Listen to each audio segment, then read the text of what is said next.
Bienvenidos a una nueva edición de la entrevista. Estamos con el secretario de Acción Política del PSOE, Pachi López. Señor López, muchísimas gracias por atendernos. A vosotros. ¿Qué impresiones se lleva de esta visita, de esta primera visita a Ceuta? Pues pocas, porque he llegado justo a la hora de comer, estoy teniendo estas entrevistas, luego daré un paseo. Pero es verdad que como he aterrizado en Tánger y he hecho este recorrido por la costa hasta llegar aquí, la verdad que me ha gustado mucho lo que he visto en la entrada en la ciudad y con este día magnífico, lo que me hace pensar que tengo que volver ya con tranquilidad. Pues esperemos que así Y sea. alejado de las cámaras y cosas de estas. ¿Ha tenido la oportunidad entonces de conocer un poco la frontera? Eso sí, y el conflicto que se monta ahí para entrar, pero bueno, y es verdad que los de la península hemos perdido mucho esto de la idea y el concepto de la frontera, porque ahora pasas a Francia sin parar o a Portugal, y es volver a ver algo que hacía tiempo que no veíamos. La frontera es uno de los lugares, digamos, más controvertidos de la ciudad. El PSOE ha dicho que va a retirar las concertinas si llega al gobierno, aunque a pesar de eso el PSOE fue el que implantó las concertinas. Sí, pero porque no todo lo hicimos bien. Y porque a veces uno hace una medida que luego cuando se da cuenta de las consecuencias la tiene que corregir, y la queremos corregir, ¿no? Porque la política en relación a la inmigración tiene que conjugar varios factores. Es verdad que el primero es el respeto a la legalidad, es verdad que tiene que haber una inmigración ordenada y regulada, pero también una inmigración que sea respetuosa con los derechos humanos, y me parece que las concertinas no añaden nada a ninguna de estas tres cuestiones, ¿no? Y por lo tanto se trata de desarrollar una nueva política de inmigración sin concertinas. Han hablado de métodos alternativos, pero ¿cuáles podrían ser esos métodos alternativos? No hemos hablado de métodos alternativos. Aquí en Ceuta, al menos, sí se ha hablado de algún que otro método alternativo al de las concertinas, el PSOE ceutino. Ya, pero quiero decir, las concertinas, ¿qué añaden para regular la inmigración? ¿Qué añaden para que haya un respeto a esos derechos humanos y que no suponga simplemente una agresión a esta gente que desesperada a veces busca cruzar una frontera? Necesitamos políticas integrales, políticas en origen, políticas de fronteras y una regulación que no, fíjate, no es solo española, yo creo que es europea, para entender, porque a veces, lo decía antes con la sensación de la frontera, a veces como esto nos pilla lejos, parece ser, algunos miran para otro lado, pero creo que tenemos que establecer un diálogo entre Ceuta y el conjunto de España para ver cuál es la mejor forma de enfrentarnos a una realidad como la que se está viviendo aquí, ¿no? La de los centros de acogida, la de los que pasan de manera ilegal, la de cómo ordenar ese tráfico, la de cómo retener y hacer que no sea posible ese tránsito cuando no está bien ordenado, ¿no? Hay muchas cosas que hablar y cambiar en las políticas, y a mí me parece que la política del diálogo es la única que puede resolver estas cuestiones. ¿Y más implicación de la Unión Europea? Lo decía, que no es solo cuestión de España, es de la Unión Europea. Es que la Unión Europea parece que este problema es solo un problema o un asunto de los países del sur, cuando no es verdad, porque los países del sur, en todo caso, y mucho más en este caso Ceuta, son el primer paso para el conjunto de Europa. Y se necesitan recursos, se necesitan políticas integrales, se necesita entender de una vez por todas que el asunto de la inmigración no es solo en la frontera en la que se produce, sino que, como te decía, es en los países de origen y sus circunstancias que hacen que miles de personas se lancen al desierto, a la carretera, al mar, para llegar a otro sitio donde creen que van a tener una vida mejor. Es un asunto también de regular nuestra propia organización interna en los países. A veces, cuando ahora estamos viendo el problema de los refugiados, el refugiado y el asilo es un poco indicador de la decencia de una sociedad, y eso ha estado siempre en el corazón de Europa, y ahora parece que todo lo queremos resolver solo con la policía, y eso no puede ser. Por eso hablaba de la necesidad de unas políticas diferentes para enfrentarnos a este problema, pero también a veces solución, porque luego los europeos también somos muy egoístas, con una demografía que no crece, que hará que en el futuro necesitemos gente de otros países para sostener nuestro propio sistema, los iremos a buscar, cuando ahora los estamos expulsando. ¿por qué no organizamos bien desde el origen este tránsito y estas cuestiones? Otro asunto que afecta a Ceuta, el del estatus de comunidad autónoma. Ustedes han defendido que no deberían ser ni Ceuta ni Melilla comunidades autónomas. ¿Cómo se encajarían las dos ciudades en el modelo federal? Mira, es otra cuestión de las que el diálogo tiene que prevalecer. A mí no me parece que la nomenclatura sea lo fundamental. La nomenclatura será el resultado de esa negociación, de ese diálogo y de ese pacto. Lo fundamental es entender que tanto Ceuta como Melilla, que por cierto reflejan muy bien cuál es la diversidad del conjunto de España y las singularidades que tienen que tener unas competencias que les permitan atender bien las necesidades de su ciudadanía. Tienen que tener una financiación que les permita sostener esas competencias y los servicios públicos que prestan o que tienen que prestar y las políticas sociales. Y por lo tanto, lo fundamental es que nos sentemos a hablar como hay que sentarse con otras comunidades para definir todo esto. Por eso digo que yo nunca he sido talibán de la nomenclatura. Porque, fíjense, en Alemania, que es uno de los países que mejor funcionan en este modelo federal, cada comunidad, cada Länder, se llama como le da la gana. Y no pasa absolutamente nada, nadie duda de que sean alemanes. Lo fundamental es que hay una lealtad federal, que hay una política que se ejerce cerca de las personas a las que afecta, y por eso se descentraliza, y por eso se hace mucho más eficaz y más eficiente. Por lo tanto, competencias, financiación y cercanía, eso es lo que tenemos que combinar en el caso de Ceuta y de Melilla. Entonces, ¿no descartan darle más competencia a Ceuta, por ejemplo, en el caso de educación o sanidad, o al menos aumentar ese techo competencial? Claro, por eso digo, yo no descarto que hablemos y que digamos, oye, pues es verdad. Si tiene más competencias en educación o sanidad, funcionará mejor, porque estará más pegada al terreno. O igual la conclusión es que no se necesita, pero yo nunca descarto nada en estas cuestiones. Yo no soy, ya lo he dicho, claro, igual no es muy posición PSOE, pero desde luego es la posición de alguien que viene de un territorio donde siempre hemos tenido que hablar. Nunca ha habido mayorías absolutas. Y en Euskadi lo hemos ido construyendo a base de acuerdos, de entendimientos, de pactos de unos con otros, de negociaciones. Y eso va pues mejorando el autogobierno, va haciéndolo más cercano a la realidad, y a veces pues eso, con roces, y a veces no, pero muy desde el sentido común y no desde ciertas posiciones cerradas, ¿no?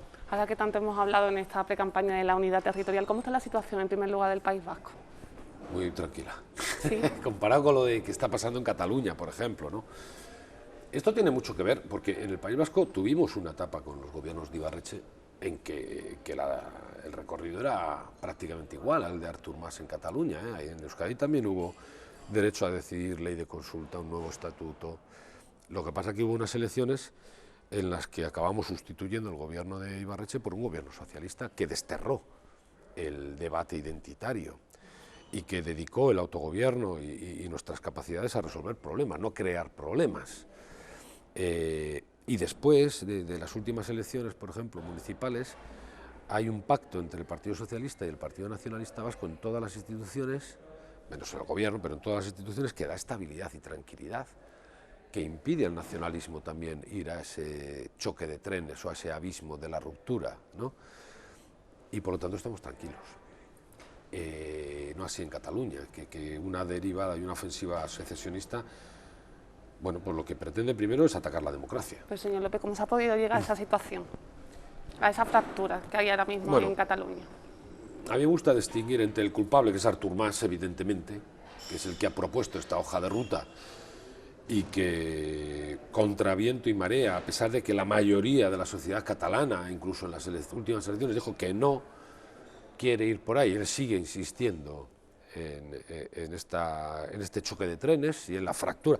Artur Mas seguramente querría pasar a la historia como el que ha conducido al pueblo catalán a la tierra prometida, y por lo único que va a pasar a la historia es por haber roto por la mitad a la sociedad catalana y por haber implorado de manera casi humillante a la CUP que le votara como presidente. Y eso me parece que para una sociedad como la catalana no es soportable haber hecho ese ridículo con alguien que quiere ser presidente. Y segundo, y ese es el culpable, pero responsabilidades también las ha tenido el PP. Es decir, porque cuando empieza la legislatura del PP, el independentismo en Cataluña no llegaba al 30%. Hoy está en el 47%, según las últimas elecciones. Claro, y esto empieza cuando el Partido Popular no es que ponga un recurso de inconstitucional al estatut que aprobó la sociedad catalana, no, es que recogió firmas en toda España, 4 millones de firmas para enfrentar a unos ciudadanos con otros, unas comunidades con otras, y luego siguió una deriva del agravio permanente. Y en no utilizar la política para resolver problemas, para hablar, para ver, tú tienes problemas en la financiación, bueno, pues busquemos soluciones. No, dejó que eso se agravara y no se hizo nada. Y los problemas no se resuelven sentado en un sillón fumándose un puro, como hace Rajoy. Ahí los problemas se agravan, y es lo que ha pasado. ¿Y la reforma de la Constitución que plantean puede ser ya, tal y como está la situación tan enquistada, puede ser la solución al problema de Cataluña? Vamos a ver. Primero, no se debe entender la propuesta de evolución hacia un modelo federal del Partido Socialista como una propuesta para los secesionistas, porque no lo es. Pero se busca un poco el encaje No, que es le decía... en todo caso para la sociedad catalana y para la sociedad española, para decir, sabemos que hay problemas y tensiones territoriales, pero aquí hay un modelo que da respuesta. Vamos a ver, el modelo federal primero es un modelo de unidad, de suma. No es de secesión. Segundo, reconoce España tal y como es. Antes hablaba de la singularidad de Ceuta o de Melilla, pero también en Cataluña, que tiene dos lenguas, o el País Vasco, hay singularidades en todas partes. Y las reconoce y las respeta, las valora. Tercero, busca una financiación diferente y suficiente para las comunidades autónomas que tenga dos patas, solidaridad e igualdad. Pero una financiación mejor para las comunidades de las que tienen ahora. Tercero, es muy curioso que en un país descentralizado como este nunca hayamos tenido un foro donde juntarnos todas las partes para hablar y para definir la política del conjunto. Nos hemos dado la espalda y a veces nos hemos enfrentado, unas comunidades con otras. Oiga, hagamos del Senado una cámara donde nos juntemos los territorios y pongamos en común nuestras posiciones políticas, dónde queremos que vaya este país, qué queremos hacer en las grandes políticas, en educación, que es competencia de las comunidades, hasta en el calendario de vacunas, si me apuras, pero juntos. Tiene toda la lógica del mundo, ¿verdad? Cuarto, en este país hemos tenido un conflicto permanente de competencias. Tú me invadías mis competencias desde el gobierno central, la comunidad también legislaba por encima. Oiga, en los países federales se definen claramente las competencias de cada uno. Generalmente en la Constitución aparecen las competencias del Estado, el resto son de las comunidades. Y a partir de ahí se aplica lo que se llama lealtad federal. Y nadie invade las competencias del otro para acabar todo el día en los tribunales. Y me parece que, así resumido, es muy fácil de entender. Suma, complicidad en las grandes políticas, una financiación suficiente para tener en marcha los servicios públicos y lealtad. Creo que es lo que necesita este país. ¿Esto le vale a los secesionistas? No, pero seguramente a la sociedad catalana le hará pensar en ese proyecto si estoy cómodo. Y bajará mucho la presión secesionista y el apoyo a los secesionistas. Dos preguntas más antes de que terminemos esta entrevista, señor López. La primera tiene que ver con la intervención militar en Siria. ¿Cuál es la postura del Partido Socialista al respecto? Mira, lo primero, estar juntos. He dicho, ¿no? Defender juntos la libertad, buscar una política exterior diferente, y para cualquier tipo de intervención hay dos requisitos en este país, que los puso el anterior gobierno para evitar errores enormes como el de la guerra de Irak. Primero, que cualquier intervención, despliegue, tiene que contar con el visto bueno del Congreso de los Diputados, y por lo tanto no vale la comisión permanente, sino que habrá que esperar al nuevo Congreso de los Diputados nacido en las urnas. Hay mucho de táctica electoral, como decía, por ejemplo, Albert Rivera de Ciudadanos, en esa espera. No, pero hasta es que lo de Albert Rivera es sorprendente, ha ido más lejos que el gobierno. Albert Rivera busca la intervención directa en Siria, que nadie ha pedido. No, él ya quiere llevar allí los aviones, los tanques, las tropas. Oiga, que las cosas no se resuelven así. Que por eso digo que los dos requisitos es Congreso de los Diputados y resolución de Naciones Unidas o de la Unión Europea. No tenemos ninguna de las dos cosas. Y él ya quiere como loco intervenir. Usted querrá repetir seguramente la foto de las Azores sustituyendo a Aznar. Pero es que ni siquiera los de las fotos de las Azores ya están de acuerdo. Y la última de las preguntas, ¿el Partido Socialista cierra filas con Pedro Sánchez pase lo que pase el 20 de diciembre? Porque las últimas encuestas no están siendo demasiado optimistas. Uy, que no. Bueno, sitúan a Ciudadanos como segunda fuerza, al menos pero, en sí, intención de voto. pero cada uno, ya sé que cada uno escoge la que quiere, pero la última encuesta del CIS, que es la que más muestra tiene, es decir, que las que más encuestas se hacen para conseguir resultados, no solo nos dan segundos, sino que lo que hay es una clara tendencia al alza. Y yo estoy convencido de que al final la gente cuando va a la urna dice, mi voto es o para 4 años más de Rajoy o para cambiar a este gobierno que no puedo soportar más.